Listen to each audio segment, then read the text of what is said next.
Extrema importância.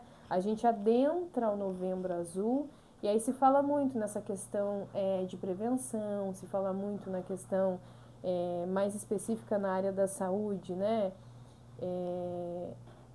O câncer de próstata e essa complexidade que envolve muitas vezes esse assunto quando toca aí na masculinidade, né, dos homens, mas também a gente está aqui para falar hoje, Luciana, sobretudo sobre esse universo masculino e o que envolve não apenas a saúde física, mas também a saúde mental dos homens, porque me parece que para nós mulheres é tão mais normal falar sobre saúde mental, sobre esse cuidado, parece que a gente pede mais ajuda, que a gente tem essa maior facilidade, né? Os homens em algum contexto parece que são, eu tô usando muita palavra parece, né? Porque eu não tenho certeza se é bem assim, mas já são criados de uma outra forma, que não podem muito demonstrar sentimento, que não podem muito demonstrar fragilidade, já que, né, a gente está tratando de homens.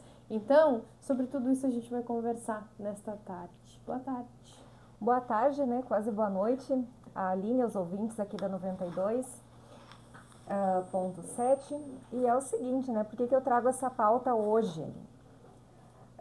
O mês de novembro, então, tem toda essa campanha para prevenção do câncer de próstata. Um fato curioso é que, e por que eu quis falar também sobre saúde mental, mente e corpo a gente nem pode mais separar, sabe? Porque cérebro, enfim, tá tudo ali dentro. Mas tem essa questão do mental, essa coisa do poder falar, né?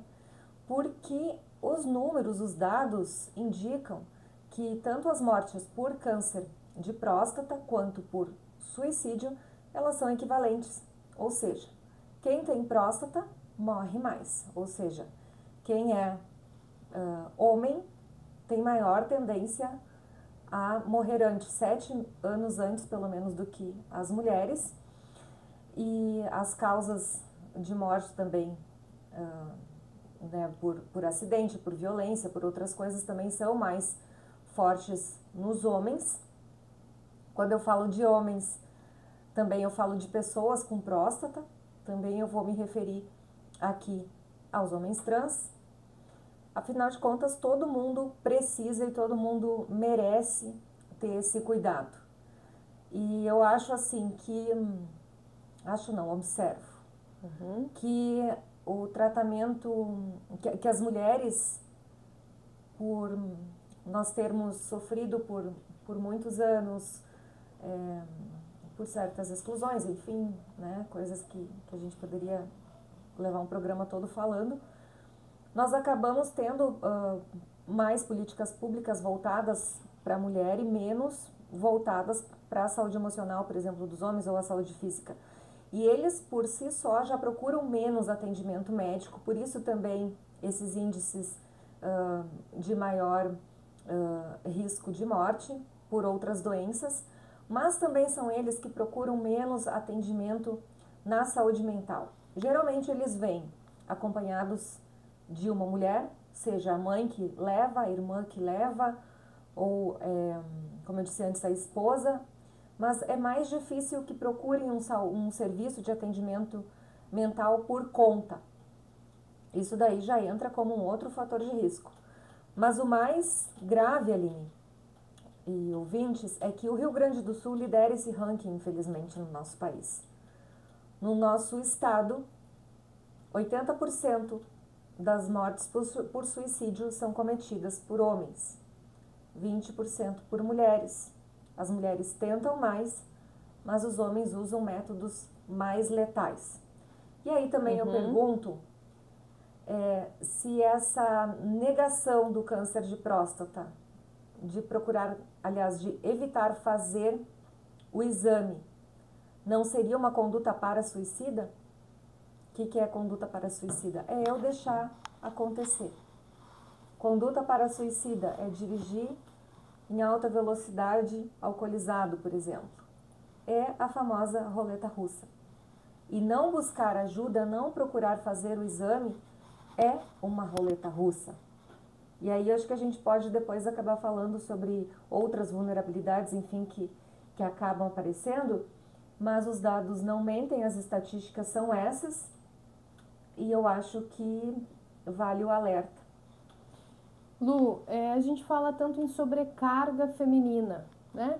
A gente tem essa fala constante, aqui mesmo, né? Olhando para esse contexto, quantas vezes a gente já falou a respeito da sobrecarga da mulher, a respeito de trabalhar, da conta da casa, dos filhos, mas o homem carrega uma sobrecarga gigantesca, né? Se a gente vai olhar pela perspectiva do prover, se a gente, né? Hoje a mulher ela já está mais estabelecida no mercado de trabalho, não depende tanto, mas o homem tem certas responsabilidades que são pesadas muitas vezes e que afetam diretamente a saúde mental. O que a gente pode falar a respeito disso? Nossa, Aline, agora tu toca num ponto muito importante. É um ponto nodal, digamos, um ponto chave. Essa responsabilidade no homem é assim, ó, basta ver um exemplo. Se você tem um casal e nesse casal tem o homem e a mulher que trabalham e dividem as despesas da casa e junto com as despesas da casa eles também dividem as tarefas domésticas, tá? Um casal perfeito, né? Um casal que divide todas as tarefas. Se esse homem perde o emprego e a mulher tem que dar conta da casa sozinha, e digamos que ele demore muito tempo para conseguir um emprego, do que ele vai ser chamado? Vai ser chamado de vadio, que não trabalha, que é preguiçoso, que não está indo atrás, que não sei o que lá, né? Desculpa a palavra, enfim, mas é isso que acontece. E aí esse homem vai se sentindo um derrotado, um fracassado. Nossa, minha mulher que está tendo que dar conta. Aí daqui a pouco a mulher começa a olhar alguns coaches no Instagram que infelizmente acabam falando coisas do tipo, né, que você deve largar esse homem, que esse homem não merece, porque homem que é homem vai atrás. E às vezes ele tá lá lutando, ele tá lá sofrendo, e a gente vive uma questão no mercado de trabalho também que está difícil hoje em dia. Muitas demissões, não ter lugares para trabalhar, enfim, né? E aí tudo isso daí vai fazendo uma sobrecarga emocional nesse homem, e esse homem vai se calando, talvez ele comece a afogar suas mágoas na bebida, porque ele não pode nem se queixar, ele não foi ensinado a se queixar, ou digamos que seja um casal que só o homem trabalhava fora e a mulher cuidava dos afazeres domésticos, de repente a renda dessa família começa a cair, e aí essa pessoa vai ficando mais agressiva, porque foi formada nesse modelo de masculinidade antiga, que também a gente pode chamar de masculinidade tóxica, que é aquela toxicidade contra os próprios homens, que é quando o próprio homem tem em mente que ele precisa dar conta de tudo. Com virilidade, com dinheiro, com expertise. O tempo inteiro são muitas cobranças. E também, no nosso mundo, a gente está chegando cada vez num patamar de mais igualdade, e muitos homens não sabem hoje nem como abordar uma mulher, como fazer, enfim. A gente vive tanto momentos de misoginia quanto de misandria, acho que é alguma coisa assim que se fala, que é o ódio também contra os homens, né? E numa sociedade em que a gente deveria viver como irmãos, né? Como casais, porque afinal de contas a gente precisa, tanto as mulheres precisam dos homens quanto os homens precisam das mulheres para que a vida continue, né? É assim que a equação funciona, foi assim que Deus fez. E é exatamente isso. Só registrar aqui que o secretário de administração, Carlos Santos, está na escuta e nos parabeniza pela pauta. Obrigada pela audiência, Carlão. Ele disse que ele é sensível, que não é bem por aí, né? Então tá bom. Ele é sensível. Ele é sensível, diz que ele é sensível. Que bom. Sentimental, né, Carlos? Sentimental. Isso, sentimental. Uma pessoa que expõe os sentimentos, quem sabe. Isso, quem Isso sabe. é muito bom. E é importante, né? Porque, assim, a gente fala de uma sociedade que já está enraizada dessa forma, Sim. né? Mas se a gente fala para crianças, quando a gente vai olhar para a criação de meninos, né? O quão importante é isso ser trabalhado desde a infância, essa liberdade do sentir, essa liberdade do sofrer, essa liberdade do falar a respeito. Isso também é educado, não, Lu? Claro que é educado, né? Porque começa assim pequenininho. Ai, menino não chora. Então não pode chorar, engole esse choro, senão você não vai estar sendo macho. Opa, peraí, o que é ser homem? Será que a gente ainda precisa viver naquele modo que o homem precisa reprimir tudo e soltar tudo através da bebida, através de uma morte via suicídio? Será que é por aí? Será que não tem outras vias?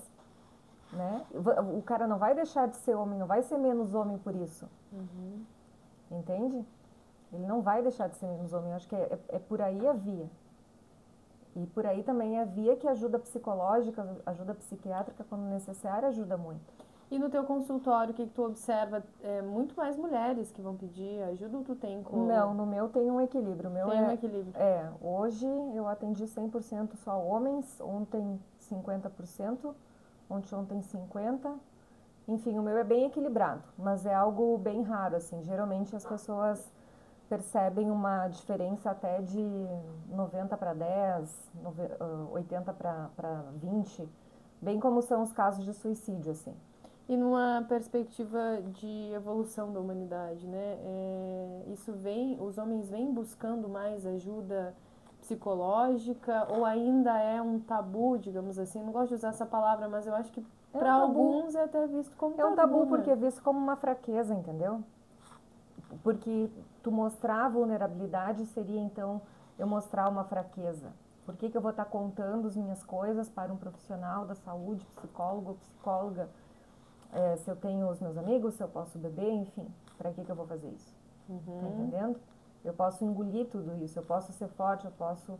Mas assim, ó, a tendência, eu atendo muitos homens mais velhos também, 60 a mais, mas a tendência é que os mais jovens procurem já atendimento porque os pais já são, os pais millennials já têm outra mentalidade. Talvez eles não entendam que eles também tenham problemas, mas eles sabem que os filhos têm. Então eles procuram ajuda, até porque a gente vive uma sociedade de pais e mães bem perdidos, né? Quanto à educação, enfim, porque é muita informação na internet, é muita coisa, e as pessoas estão no momento, o mundo, aliás, está no momento meio que de colapso, assim, na saúde mental. Então, eu acho que... Porque os dados de suicídio só crescem, né? No Brasil, pelo menos. Ao invés de diminuir, como no restante, em outros países, no Brasil cresce.